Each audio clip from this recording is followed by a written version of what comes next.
Okay, so today we are diving deep into something, well, everyone experiences, but maybe doesn't fully get the mechanics of fiber. And specifically, we're looking at that question.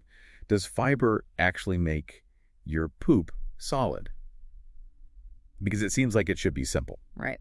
But it's surprisingly tricky. The answer really, really depends on what kind of fiber we're talking about. Exactly. It's not just one thing. Nope.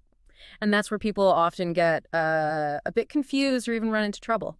So our mission today really is to unpack the two main types of fiber. Okay. And give you the practical know-how to find that, let's call it the Goldilocks zone for your digestion. You know, getting things just right consistently. The Goldilocks. So I like that. Yeah. Okay, so let's meet the main players then. Our sources talk about soluble and insoluble fiber.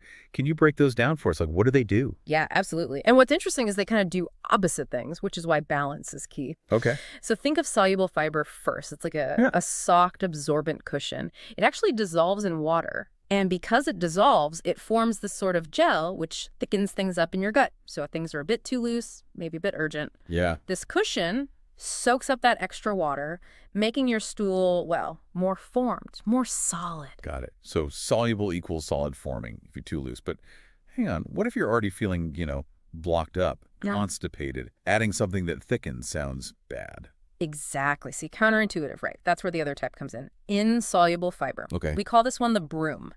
It doesn't dissolve in water. It basically just passes through. Like a roughage? Precisely. It adds bulk, density.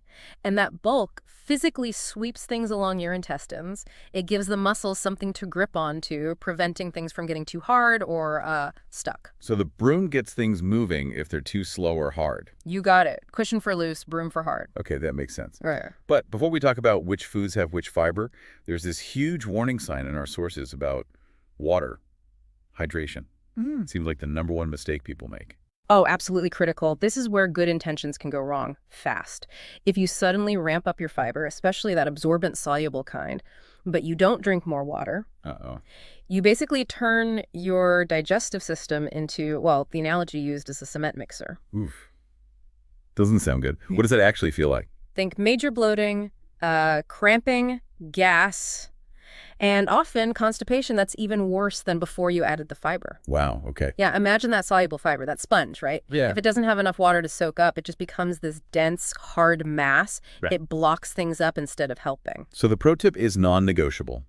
Increase fiber, definitely increase water, match them up. 100%. Extra glasses of water throughout the day. It's essential for the fiber to do its job properly. Right, okay. Message received. Hydrate, hydrate, hydrate. So keeping that in mind, let's apply this, the poop spectrum, let's call it. If things are too loose, runny, urgent, you need the cushion. Soluble fiber. What foods help there? Yep. You want things that gel up. So oatmeal is a classic. Chia seeds are amazing. You see how they get jelly-like in liquid? Yeah. Total. Same thing happens inside you. Also, interestingly, slightly green bananas. Green? Why green? Because they're higher in resistant starch when they're less ripe. And that starch acts more like a fiber, providing structure, before it turns mostly into sugar as it ripens. Fascinating. Okay, so oatmeal, chia, slightly green bananas for the cushion. Now, flip side, too hard. Straining, infrequent. We need the broom. Insoluble fiber. What are the go-to foods? That's where you want things with more structure, more roughage. So whole grains are key. Think brown rice, quinoa, stuff where the outer bran layer is still intact. Okay. Also, the skins on fruits and vegetables like apples, and definitely leafy greens, spinach, kale, and things like broccoli, cabbage. That bulk really helps speed things up. Broom foods. Got it. This seems quite logical now. Identify the issue, pick the right fiber tool, drink water. But is it always just about fiber? Is that the only dial we can turn? Ugh, good question. No, not at all. Fiber is a major player for sure, but it's working within a whole system. Right. So things like your gut microbiome, the bacteria living in there have a huge impact.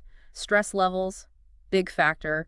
How much you exercise definitely plays a role. Even some medications can affect consistency.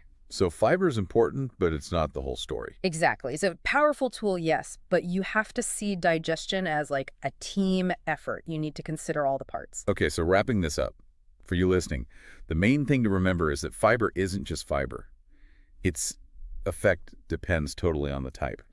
Soluble thickens things up. And insoluble sweeps things along. Correct. Yeah. And neither works well without enough water. That's the golden rule. And maybe start slow. Right. Don't suddenly eat a whole box of bran flakes if you're not used to it. Aim for that general range. What was it? 25 to 38 grams a day? Yeah, that's the general recommendation, but ease into it to avoid, the gas and bloating, the cement mixer effect we talked about. Right. And maybe a final thought here. Instead of getting super stressed about counting every single gram, maybe focus more on just finding your body's happy balance. How do you do it? By consistently eating a mix of different fiber-rich foods, get both the cushion and the broom regularly. Drink water consistently, and then just listen to your body. Pay attention to how you react. That's really the key to predictable, comfortable digestion. Find your personal Goldilocks zone.